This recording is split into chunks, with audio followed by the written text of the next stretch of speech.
అధినేత చంద్రబాబు ఎన్నికల ప్రచారం దిగ్విజయంగా కొనసాగుతోంది. ఇవాళ ఉమ్మడి విజయనగరం, శ్రీకాకుళం జిల్లాల్లో చంద్రబాబు పర్యటించనున్నారు.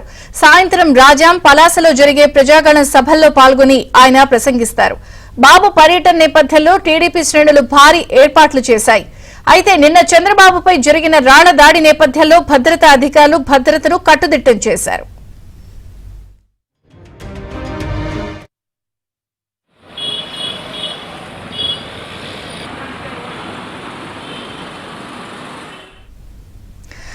టీడీపీ అధినేత చంద్రబాబు ఎన్నికల ప్రచారం దిగ్విజయంగా కొనసాగుతోంది. ఇవాళ ఉమ్మడి విజయనగరం, శ్రీకాకుళం జిల్లాల్లో చంద్రబాబు పర్యటించనున్నారు.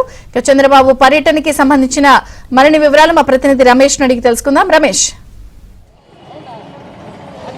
విజయచంద్రిక, ఏదైతే ఈరోజు ఉమ్మడి శ్రీకాకుళం జిల్లాలో టీడీపీ అధినేత చంద్రబాబు నాయుడు పర్యటించబోతున్నారు. ప్రధానంగా ఏదైతే ప్రజాగళం పేరిట ఇప్పటికే అన్ని జిల్లాలు చుట్టుముడుతున్నటువంటి చంద్రబాబు నాయుడు ఈరోజు ఉమ్మడి శ్రీకాకుళం జిల్లాలోని రాజాం, అదేవిధంగా పలాస నియోజకవర్గాల్లో పర్యటించబోతున్నారు. 3 గంటలకు రాజాం చేరుకోబోతున్నటువంటి చంద్రబాబు నాయుడు ఇక్కడ బహిరంగ సభలో పాల్గొంటారు. బహిరంగ సభ అనంతరం ఇక్కడ నుంచి పలాస వెళ్లి పలాసలో 6 గంటలకు జరిగేటటువంటి బహిరంగ సభలో ఆయన ప్రసంగిస్తారు. మొత్తానికి ఈరోజు 2 సభలు ఉమ్మడి శ్రీకాకుళం జిల్లా వ్యాప్తంగా చంద్రబాబు నాయుడు చేయనున్నారు. ముఖ్యంగా ఎన్నికలు సమీపిస్తున్నటువంటి తరుణంలో టీడీపీ కేడర్ను ఉత్సాహపరచడం, ఎన్నికల వైపు నేతలను, నాయకులను వాళ్ళందరినీ కూడా సమాయత్తం చేసేటటువంటి క్రమంలో భాగంగా చంద్రబాబు ప్రజాగళం పేరిట ఈ సభలు నిర్వహిస్తున్నారు. మనం చూడొచ్చు, రాజాంలో ప్రస్తుతం మరికాసేపట్లో అంటే 3 గంటల ప్రాంతంలో చంద్రబాబు ఇక్కడికి చేరుకుంటారు. ఈ నేపథ్యంలో రాజాంలో మొత్తం కూడా టీడీపీ శ్రేణులు పెద్ద ఎత్తున ఏర్పాట్లు చేస్తున్నాయి. లక్షలాది మంది జనాలు చంద్రబాబును చూసేటందుకు తరలి వస్తున్నారు. వివిధ ఇప్పటికే జరిగినటువంటి సభలను అనుభవం తీసుకుని ఈరోజు రాజాంలో జరిగేటటువంటి సభకు ప్రత్యేకమైనటువంటి ఏర్పాట్లు చేస్తున్నారు.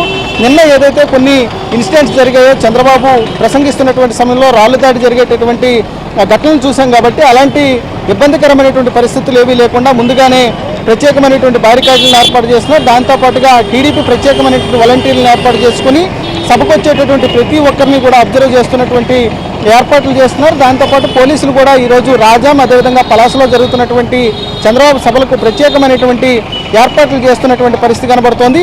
ముఖ్యంగా ఈరోజు 3 గంటలకు రాజాం సభ, ఆ తర్వాత 6 గంటలకు పలాసలో 2 సభలు పూర్తయిన తర్వాత ఈరోజు రాత్రికి చంద్రబాబు పలాసలోనే బస చేస్తారు. ఆ తర్వాత రేపు ఉదయం జిల్లాకు సంబంధించి ఉమ్మడి శ్రీకాకుళం జిల్లాలోని 10 నియోజకవర్గాలకు సంబంధించినటువంటి నేతలందరితో కూడా చంద్రబాబు పలాసలో భేటీ కానున్నారు. ముఖ్యంగా ఎన్నికలకు ఏ రకంగా కేడర్ను సమాయత్తం చేయాలి, ఏ రకమైనటువంటి వ్యూహాలతో ముందుకు వెళ్ళాలనేటటువంటి సూచనలను జిల్లా నేతలకు చంద్రబాబు చేస్తారు. దాంతోపాటుగా 2 నియోజకవర్గాలకు సంబంధించి పాత ఇన్ఛార్జీలకు బదులు కొత్త వారిని అక్కడ పాతపట్నం, శ్రీకాకుళం సంబంధించినటువంటి అభ్యర్థులను కొత్త వారికి అక్కడ అవకాశం కల్పించారు. కాబట్టి అక్కడ పాత నేతలు, ఇదివరకు అక్కడ ఇన్ఛార్జీలకు ఉండేటటువంటి నేతలతో కూడా చంద్రబాబు మాట్లాడేటటువంటి అవకాశం ఉంది. పార్టీ అవసరాల దృష్ట్యా, అదేవిధంగా పార్టీ భవిష్యత్ దృష్ట్యా ముఖ్యంగా కూటమి సర్దుబాటులో భాగంగా సీట్ల కేటాయింపు జరిగింది. ఆ విషయాన్ని ఆ నేతలకు ఎవరైతే సీట్లు ఇవ్వలేకపోయినటువంటి నేతలు ఉన్నారో వారందరికీ కూడా చంద్రబాబు వివరించనున్నారు. మొత్తానికి మరోవైపు అయితే శ్రీకాకుళం జిల్లాలో, ఉమ్మడి శ్రీకాకుళం జిల్లాలో చంద్రబాబు పర్యటనకు సంబంధించి పెద్ద ఎత్తున టీడీపీ ఏర్పాట్లు చేస్తుంది. ప్రజలు కూడా ఆసక్తిగా ఎదురు చూస్తున్నటువంటి పరిస్థితి కనబడుతుంది. Vijayachandrika, thank you Ramesh.